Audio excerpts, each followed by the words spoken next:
ഈശോ മിശിഹായ്ക്ക് സ്തുതിയായിരിക്കട്ടെ. പ്രിയമുള്ളവരെ, വചനം പഠിക്കാനായിട്ട് എല്ലാവരെയും സ്വാഗതം ചെയ്യുന്നു. നമുക്ക് ആദ്യം ഇന്നത്തെ വചനം പഠിക്കാം. ഏശയ്യാ 59:1. രക്ഷിക്കാൻ കഴിയാത്ത വിധം കർത്താവിൻ്റെ കരം കുറുകിപ്പോയിട്ടില്ല, കേൾക്കാനാവാത്ത വിധം അവിടുത്തെ കാതുകൾക്ക് മാന്യം സംഭവിച്ചിട്ടില്ല.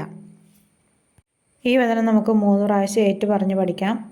ഏശയ്യാ 59:1. രക്ഷിക്കാൻ കഴിയാത്ത വിധം കർത്താവിൻ്റെ കരം കുറുകിപ്പോയിട്ടില്ല, കേൾക്കാനാവാത്ത വിധം അവിടുത്തെ കാതുകൾക്ക് മാന്ദ്യം സംഭവിച്ചിട്ടില്ല. ഏശയ്യാ 59:1. രക്ഷിക്കാൻ കഴിയാത്ത വിധം കർത്താവിൻ്റെ കരം കുറുകിപ്പോയിട്ടില്ല, കേൾക്കാനാവാത്ത വിധം അവിടുത്തെ കാതുകൾക്ക് മാന്ദ്യം സംഭവിച്ചിട്ടില്ല. ഏശയ്യാ 59:1. രക്ഷിക്കാൻ കഴിയാത്ത വിധം കർത്താവിൻ്റെ കരം കുറുകിപ്പോയിട്ടില്ല, കേൾക്കാനാവാത്ത വിധം അവിടുത്തെ കാതുകൾക്ക് മാന്ദ്യം സംഭവിച്ചിട്ടില്ല.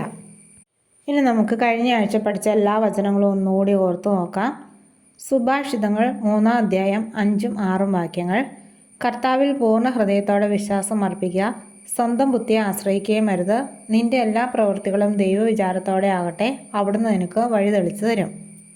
ഉൽപ്പത്തി 1:1. ആദിയിൽ ദൈവം ആകാശവും ഭൂമിയും സൃഷ്ടിച്ചു. സങ്കീർത്തനം 115:12. കർത്താവിന് നമ്മെക്കുറിച്ച് വിചാരമുണ്ട്, അവിടുന്ന് നമ്മെ അനുഗ്രഹിക്കും. യാക്കോബ് 5:15. വിശ്വാസത്തോടെയുള്ള പ്രാർത്ഥന രോഗിയെ സുഖപ്പെടുത്തും. വെളിപാട് 19:13. അവൻ്റെ നാമം ദൈവവചനം എന്നാണ്. ലൂക്ക 6:27. ശത്രുക്കളെ സ്നേഹിക്കുവിൻ, നിങ്ങളെ ദ്വേഷിക്കുന്നവർക്ക് നന്മ ചെയ്യുവിൻ. എല്ലാവരും ബുക്കിലേക്ക് വചനം എഴുതുകയും പഠിക്കുകയും ചെയ്യുക.